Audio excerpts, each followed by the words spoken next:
പ്രധാനപ്പെട്ട ഒരു വാർത്തയാണ് ഈ ഘട്ടത്തിൽ പുറത്തു വരുന്നത്. ഇന്ത്യൻ ആർമി നീതി നടപ്പാക്കി എന്നുള്ളതാണ്. പഹൽഗാം ഭീകരാക്രമണം 26 പൗരന്മാരുടെ ജീവനാണ് പൊലിഞ്ഞതെങ്കിൽ അതിന് കൃത്യമായ മറുപടി പാകിസ്ഥാന് ഇന്ത്യ നൽകിയിരിക്കുന്നു എന്നുള്ളതാണ് ഈ ഘട്ടത്തിൽ പുറത്തുവരുന്ന ഏറ്റവും പ്രധാനപ്പെട്ട വാർത്ത. ഇന്ത്യ തിരിച്ചടിച്ചിരിക്കുന്നു. പാകിസ്ഥാനിലെയും പാക് അധീന കശ്മീരിലെയും ഭീകര കേന്ദ്രങ്ങൾ ഇന്ത്യൻ കരസേന ആക്രമിച്ചിരിക്കുന്നു എന്നുള്ളതാണ് ഈ നിമിഷം വരുന്ന ഏറ്റവും പ്രധാനപ്പെട്ട വാർത്ത. ഇത് കേന്ദ്ര പ്രതിരോധ മന്ത്രാലയവും ഇന്ത്യൻ ആർമിയും സ്ഥിരീകരിച്ചിരിക്കുന്നു എന്നുള്ളതാണ്.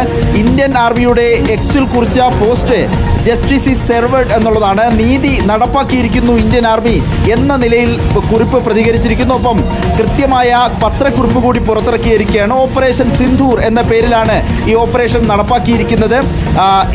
പ്രധാനമായും 9 കേന്ദ്രങ്ങൾ, ഭീകരരുടെ 9 കേന്ദ്രങ്ങളാണ് ആക്രമിച്ചിരിക്കുന്നത്.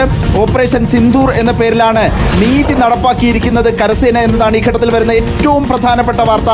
1 മാസം പിന്നിടുന്നതിന് മുൻപ് തന്നെ കൃത്യമായ തിരിച്ചടി നൽകിയിരിക്കുന്നു. ഈ പാകിസ്ഥാനിലെയും പാക് അധിനിവേശ